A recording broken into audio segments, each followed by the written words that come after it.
The drama, directed by Christopher Borgli, was released on April 3rd and stars Zendaya as Emma and Robert Pattinson as Charlie. The story follows the newly engaged couple as they plan and execute their wedding. The two seem to be perfect for each other and deeply in love until when, at a wine tasting event, Emma lets it be known that she planned a school shooting when she was in high school. This fact sends Charlie down a spiral as he doubts that he still knows the woman he fell in love with. I love this movie. Not only because the cinematography is fantastic and the performances from every actor were phenomenal and believable, but also because the film poses a question that I have grappled with immensely myself.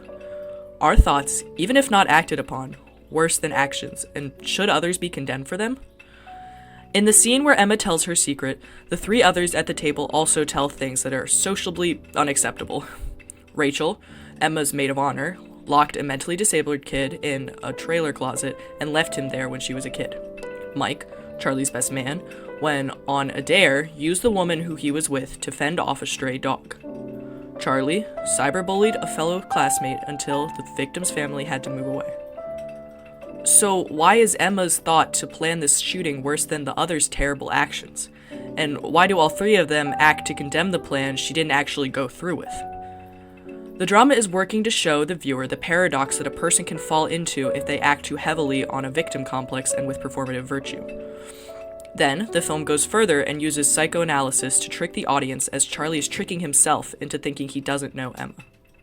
Rachel's fault is that she's impulsive and doesn't show empathy towards her actions. Let's look at Rachel in the dinner scene deeper. Rachel is the first to criticize, telling Emma that she has a cousin who was disabled from a shooting. She then goes on to call Emma disturbed and shame her further and attack her. This is so disturbing. I don't even know how to respond to this. I'm sorry. I shouldn't have said You anything. planned a school shooting. I mean, I was 15 years Oh, old. you were 15? So what? Does that make it okay? But what I want to focus on for a second is the way Rachel talks about her cousin versus the way she talks about the kid from her childhood. She starts off her confession by saying she regrets it, even if she's laughing about it and doesn't sound very sincere. She calls him weird and slow and keeps using the excuse that they found him so it doesn't really matter anyways. She doesn't feel remorseful about it in the slightest. She doesn't care that this kid was probably scared to death and even taunts him for the fact that he was disabled by calling him slow. Then, when she needs to condemn Emma, she acts on a moral high ground using her cousin as a weapon. No one at the table, it seems, would have really cared if Rachel didn't blow up about the whole situation. I would even go as far as to say that Rachel was a bad friend from the beginning and just wanted a reason to show her true colors towards Emma. Rachel was introduced to Emma through Charlie and Mike. Their friendship was never really natural to begin with. Rachel is always the naysayer to Emma. At the beginning of the film, Emma is crying and Rachel tells her, "Don't cry at your wedding, you're ugly when you cry." Even at the end of the film, she shows up to Emma and Charlie's wedding and impulsively gives a drunk speech, basically punishing the couple, even though they truly haven't even done anything to hurt her.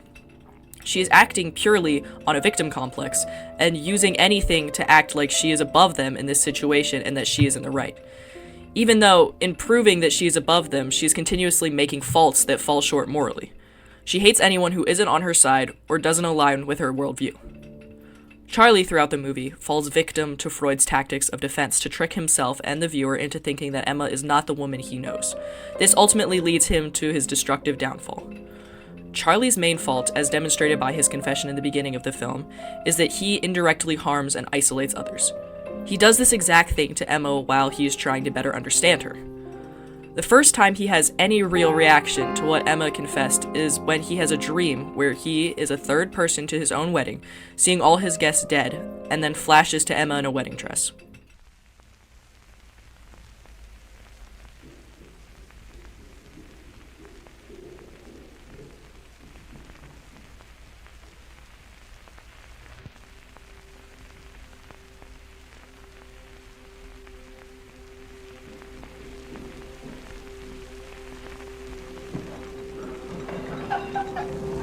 This type of dream is commonly referred to as condensation of latent thoughts. A latent thought is a process that informs decisions and behaviors that exist outside of blatant verbalization or conscious awareness. So basically, it informs what you do based on desires or fears. It informs what you do based on your id.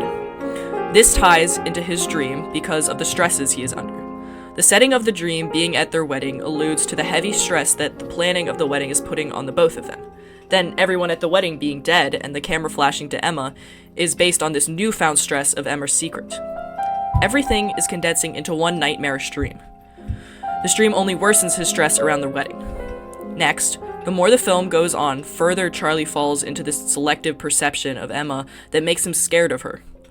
He keeps on focusing on this idea of her as a shooter and a violent person, even if the whole time he's known her, she has done nothing to allude to either of these things, to the point that he even starts to scare himself over nothing.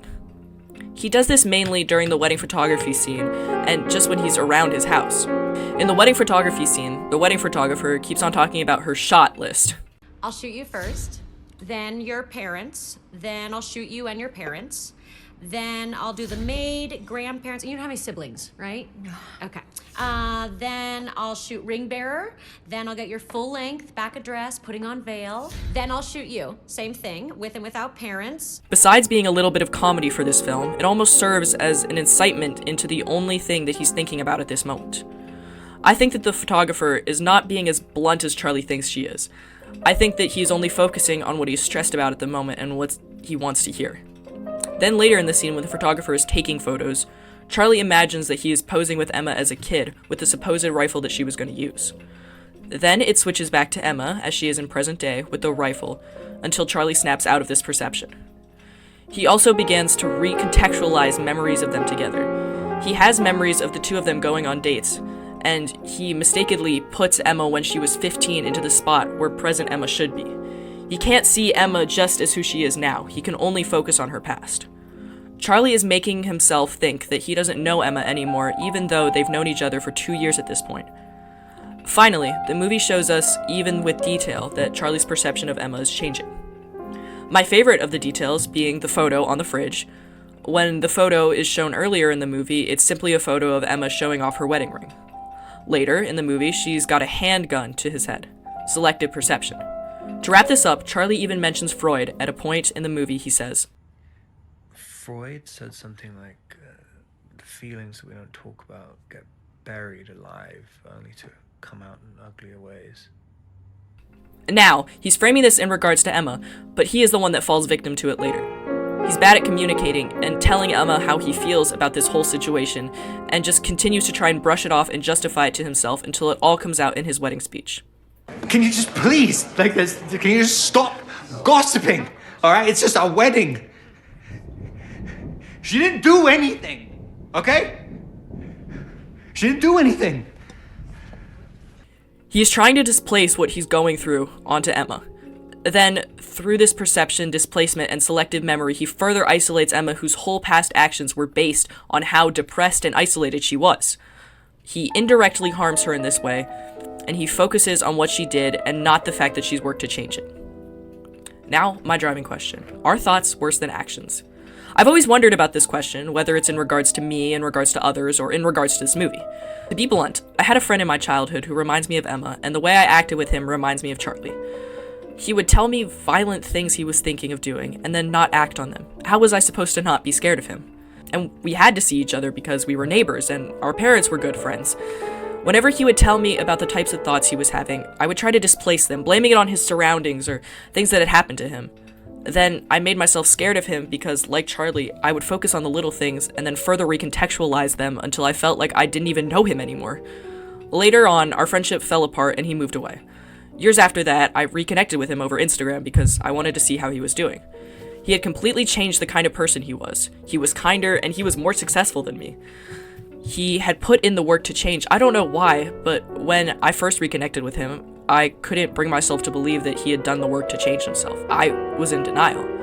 Was me being scared of his thoughts justifiable, even if he never acted upon them?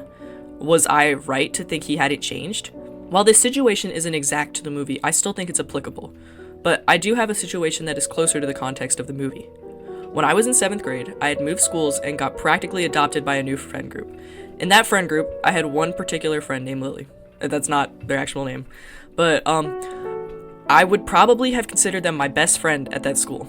We hung out almost every day, and we had all the same interests, so we never ran out of topics to talk about. Then, when we were in 8th grade, somehow it naturally came up in conversation that a couple years prior, Lily had brought a weapon to school and intended to hurt people with it, much like Emma.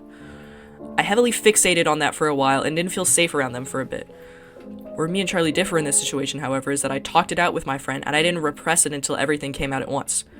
I find myself then comparing my actions to their thoughts to try and balance it out that maybe we're just both bad people, so that makes it okay.